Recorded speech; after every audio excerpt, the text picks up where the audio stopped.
जोंना BTC नि chief जे प्रमद बर' बिथाङा सम सम बुंबाय थायो जे BTC ओनसोलाव मा मोनसे जाथाय जायोब्ला मा मोनसे माने बेबायदि इनकाउन्टार जायोब्ला बिथाङा नायबिजिरालासिनो जे बिथाङा बुंनो नागिरो जे बे बुस्थुखौ सोरनिबा सायाव जाबनानै दायखौ एरायना थानो नागिरो नंखायनो जों खावलायदों बिथाङा जुदि दिनैनि थारिखआव मोजां सरकार सालायदों होननानै बिथाङा गावखौ क्लेम खालायना लाबाय थादों जाहाथे बेबायदि जाथायफोर जायोब्ला थाब थाब नायबिजिरनानै जाहाथे बैफोरनि सायाव जाहाथे मोजां बिसार होनो हायो बिथांखौ जों खावलायदों गिबियावनो साफ्रोमबो ससियेल मिडिया नायगिरि रायजो राजानिसिम जोङो जिल्ला BPFनि जानानै खुलुमनाय थाहोग्रोबाय आरो जिल्ला BPFनि जानानै जों थांनाय 24 तारिखआव जिथु इनकाउन्टार मोनसे जाथाय जालांदों जे डिम्बेश्वर मोसाहारिनि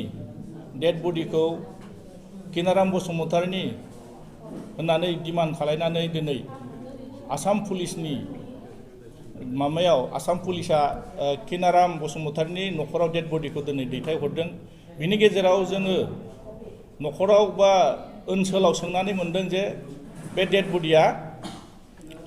किनाराम बसुमतारीनि नङा डिम्बेश्वर मोसाहारिनिसो नंखायनो बे जाथायनि सायाव दिनै जोङो चिफ मिनिस्टार बिथांखौ जों धन्यबाद होनांगोन जे चिफ मिनिस्टार आसामनि chief minister doctor Himanta Biswa शर्माया CID जिथु तदन्त होनायनि खोथा बुंदों बिनि सायाव जोङो जिल्ला BPFनि जानानै जों धन्यबाद होदों जाहाथे बेखौ प्रपार चेनेलाव थांनानै बे जाथाया मोरै जादों जुदि फेकब्ला नंखायब्ला जाहाथे जाय पुलिस अफिसारा बे जाथायखौ खालायदों बिनि सायाव बे माने साजा मोनो बेखौ जों जिल्ला BPFनि जानानै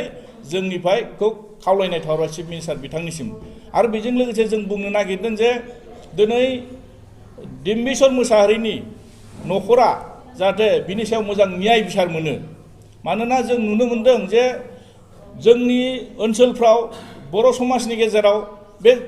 दिनैल' बे 24 तारिखल' जानायल' जाथाय नङा बिनि सिगांबो माखासे जाथाय जालांदों जाहाथे माखासे जाथायफ्रा जोंनि गेजेराव बेबायदि जाथाया जाफ्लेबाय थादों नंखायनो जोङो जिल्ला BPFनि जानानै जों बेखौ खावलायदों दा दानि गभर्नमेन्टआ बिनि सायाव नोजोर होयो बर्तमान BTCनि गभर्नमेन्टखौ नोजोर होयो जाहाथे बेबायदि जाथाया जाहाथे जोंनि बर'नि गेजेरावल' नङा जोंनि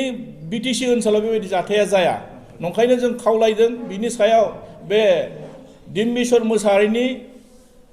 फेमिलिया बिनि सायाव जाहाथे मोजां मोनसे कम्पनसेसन मोनो आरो बिथाङा थार बिजिरनाय मोनो बेखौ जोङो जिल्ला BPFनि जानानै जोङो डिमान्ड थाबाय जाहाथे न'खरा मोजां बिनि सायाव बिसार मोनो आरो बेजों लोगोसे जों खावलायनो सानबावदों जे दिनैनि तारिखआव जोंना BTCनि चिफ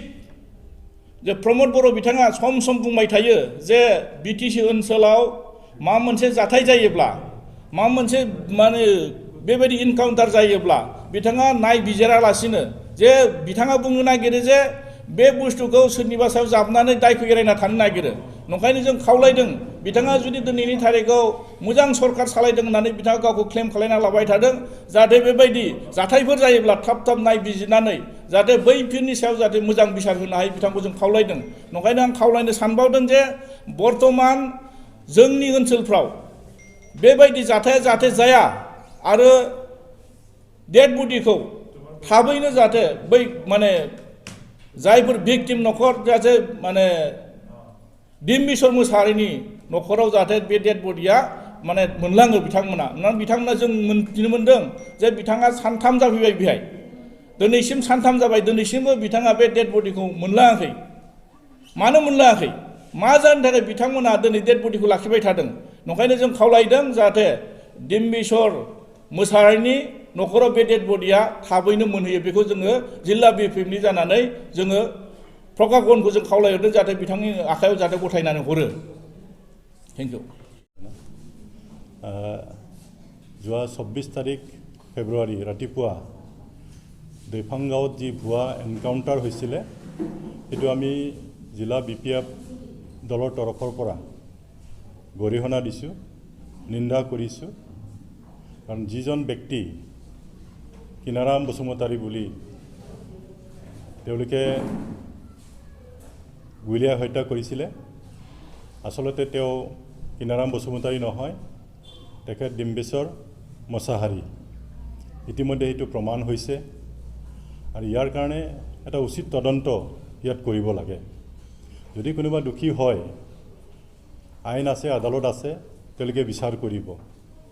এনেকুৱা যধে মধে এনকাউণ্টাৰ কৰি হত্যা কৰা কাৰো অধিকাৰ নাই মই জিলা BPF দলৰ পৰা মাননীয় মুখ্যমন্ত্ৰী ডক্টৰ হিমন্ত বিশ্ব শৰ্মাক মই ধন্যবাদ জ্ঞাপন কৰিছোঁ তেখেতে এটা CID ইনকুৱাৰী দিছে আৰু মই ভাবোঁ এই ইনকুৱাৰীৰ যোগেদি যিজন দোষী বিষয়া আছে তেখেতে উচিত শাস্তি পাব সেইটো আমি জিলা BPF দলৰ পৰা আমি আশা কৰিছোঁ আৰু ডিম্বেশ্বৰ মছাহাৰী যেহেতু তেওঁ পৰিয়ালৰ তেৱেই ইনকাম কৰা ব্যক্তি আছিল তেখেত যেহেতু এতিয়া নাই ভুৱা এনকাউণ্টাৰত তেখেতে ঢুকাল গতিকে তেখেতৰ পৰিয়ালে চলিব পৰা ধৰণে চৰকাৰে যথেষ্ট পৰিমাণে তেখেতক কম্পেনচেশ্যন দিব লাগে ভৱিষ্যতে তেখেতৰ পৰিয়াল তেখেতৰ ল'ৰা ছোৱালী যাতে চলিব পাৰে আৰু আমি আশা কৰিছোঁ ভৱিষ্যতে যাতে এনেকুৱা ধৰণৰ ভুৱা এনকাউণ্টাৰ যাতে নহয় আমাৰ সমাজত যাতে তেনেকুৱা ধৰণৰ বিভ্ৰান্তিমূলক ঘটনাবিলাক নহয় সেইটো আমি চৰকাৰক আহ্বান জনাইছোঁ আৰু বিশেষকৈ মই নিজেই সেই অঞ্চললৈ মই গৈছিলোঁ ৰাইজ আতংকিত হৈ আছে এতিয়াও যে কিয় হ'ল ঘটনাটো এনেকৈ ক'ৰ পৰা আহিল তেওঁলোকে তেনেকুৱা ধৰণৰ আতংকিত হৈ আছে যাতে আমাৰ সমাজত তেনেকৈ আতংক যাতে নহয় সেইকাৰণে চৰকাৰক মই অনুৰোধ কৰিছোঁ ভৱিষ্যতে যাতে এনেকুৱা ধৰণৰ ঘটনাবিলাক যাতে নহয় সেইটো মই আহ্বান জনাইছোঁ ধন্যবাদ